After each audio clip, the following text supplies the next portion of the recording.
E o ex-ministro do Supremo Tribunal Federal, Joaquim Barbosa, atacou o ministro da Defesa, general Paulo Sérgio Nogueira, em uma série de postagens no Twitter nesta quinta-feira.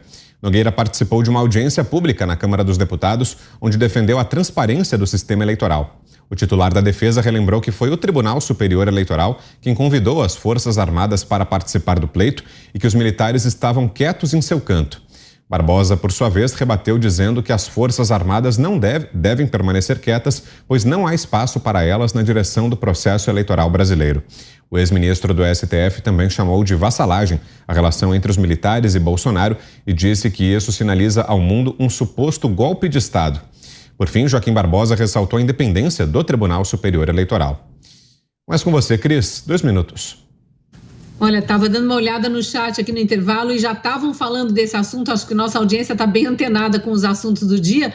E lembrando oportunamente que Joaquim Barbosa é a nova Marina Silva. Aparece de 4 em 4 anos, sempre para criticar e depois sai na rabeira e foge da conversa. E até hoje não explicou muito bem a sua própria saída do STF. Na época ficou no ar uma teoria da conspiração de que ele queria mesmo ficar calado por algum motivo. Fato é que ele está dando uma de Edson Fachin, provocando as Forças Armadas. Vamos lembrar que o atual presidente do TSE, há poucas semanas aí, disse que eleições são coisas para forças desarmadas, como se estivesse colocando para escanteio as Forças Armadas brasileiras que foram, sim, convidadas a participar do processo e tinham que ser mesmo. Simplesmente é o serviço público mais bem avaliado pelos brasileiros. Por que não estaria lá? Já que é para tornar transparente, vamos colocar para ajudar na transparência das eleições uma entidade que é respeitada pelos brasileiros e não aquela que é menos respeitada, como é o atual STF. Então, é muito estranho ver, é muito triste, na verdade, ver um ex-ministro do STF que tinha respeito da população, porque foi ele que comandou o processo do julgamento do Mensalão e naquela época com uma postura muito idônea, muito correta, agora falando nesses termos aí. E só para lembrar, né, foi Joaquim Barbosa, enquanto ministro, julgando o processo do Mensalão, que disse que um único deputado não tinha se rendido ao esquema do Mensalão e citou nominalmente o então deputado Jair Bolsonaro. Você, Ana, 2 minutos. Vitor, é inacreditável, né? Vou até usar uma palavra que a deputada Bia Kicis usou lá, questionando, né, esse evento sobre o futuro governo. Estarrecedor. É estarrecedor que pedir por mais transparência eleitoral, isso seja colocar pressão política. Outros ministros do Supremo chamam de atos antidemocráticos, querem implodir os pilares da democracia. Isso é ruim. Pedir por mais transparência eleitoral numa democracia, isso é ruim. Uma sociedade que está vendo aí urnas obsoletas, de primeira geração, sendo usadas há décadas e que nada mudou, né? Tivemos um hacker, nós vamos ter que lembrar isso sempre aqui, um hacker que ficou ali morando, né, de graça, 7 meses dentro de todo o sistema do TSE, a própria Polícia Federal dizendo em 2016 que não é possível auditar o voto, não existe, houve fraude. Não sabemos, não é possível auditar. Agora, o que é mais estarrecedor disso tudo, Vitor, é essa histeria por parte desses ungidos, ex-ministros, ministros, porque antes eles falavam sozinhos, né? Hoje eles não falam mais sozinhos e eles querem continuar falando sozinhos. Hoje nós sabemos que muito das decisões do passado, elas eram proferidas por esses ministros de uma maneira até draconiana, mas nós não tínhamos como contestar. E hoje nós temos.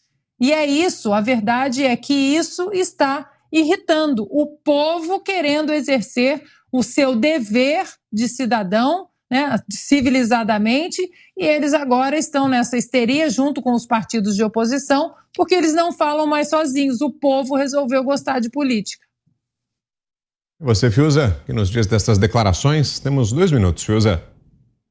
Vitor, o Joaquim Barbosa falando em Forças Armadas quietinhas no seu canto, a gente fica na dúvida qual é o critério do Joaquim Barbosa, com todo respeito, para decidir quando ele vai ficar quietinho no canto dele ou não? Porque ele tem ficado, né? Ele foi relator do Mensalão e depois ele resolveu sair do STF e ficar quietinho no canto dele. Mas ele aparece, por exemplo, para criticar o impeachment da Dilma Rousseff. O impeachment é um processo legítimo, presidido pelo STF, inclusive. Aparece o Joaquim Barbosa para criticar. Ele que conheceu o modus operandi do Mensalão. Agora, sobre Forças Armadas quietinhas no canto delas, elas estavam quietinhas. Ou não é essa a palavra, mas elas estavam no lugar delas. E isto foi um chamado do Tribunal Superior Eleitoral para a participação das Forças Armadas numa comissão de transparência. Então, o senhor Joaquim Barbosa acha que a comissão de transparência criada pelo TSE, para as quais integrada pelas Forças Armadas não deve funcionar? Ele acha que as Forças Armadas deveriam se recusar a participar da comissão de transparência? O que ele sabe sobre os arquivos apagados na eleição de 2018 em que o sistema foi violado? O senhor Joaquim Barbosa, que desistiu de ficar quieto no seu canto nesse momento, o que ele sabe sobre o atual estado de segurança do sistema eleitoral brasileiro? Diga, Mota, 2 minutos. Olha, primeiro, parabéns ao general Paulo Sérgio pela fala assertiva, límpida e democrática. Quanto ao ministro Joaquim, talvez seja o caso dele dar uma ligadinha para o Glenn Greenwald. Quem sabe o Glenn não pode explicar alguma coisa para ele. Ou então, talvez valesse a pena ele dar uma ligada para o jornalista Alan dos Santos. Perguntar ao Alan por que ele está no exterior há alguns anos sem ver a sua família. Palavras e decisões de autoridade têm consequências sérias. Por isso eu vou aproveitar o espaço desse comentário para falar da proposta de PEC do meu amigo deputado Paulo Eduardo Martins. Ele propõe alterar a Constituição para estabelecer, primeiro, uma idade mínima de entrada no STF de 35 para 50 anos. Estabelecer um mandato de 9 anos para os ministros. A PEC do Paulo Eduardo propõe que uma lei ou um ato normativo só pode ser declarado inconstitucional por 2/3 dos membros do tribunal. Hoje é preciso apenas maioria absoluta. Então, às vezes, por uma diferença de apenas um voto, uma decisão como essa é tomada. A PEC do Paulo Eduardo também proíbe decisões monocráticas em matérias constitucionais. E eu acho que nós poderíamos concordar em sugerir ao Paulo acrescentar mais um item nessa PEC. Só pode ser ministro quem já foi juiz.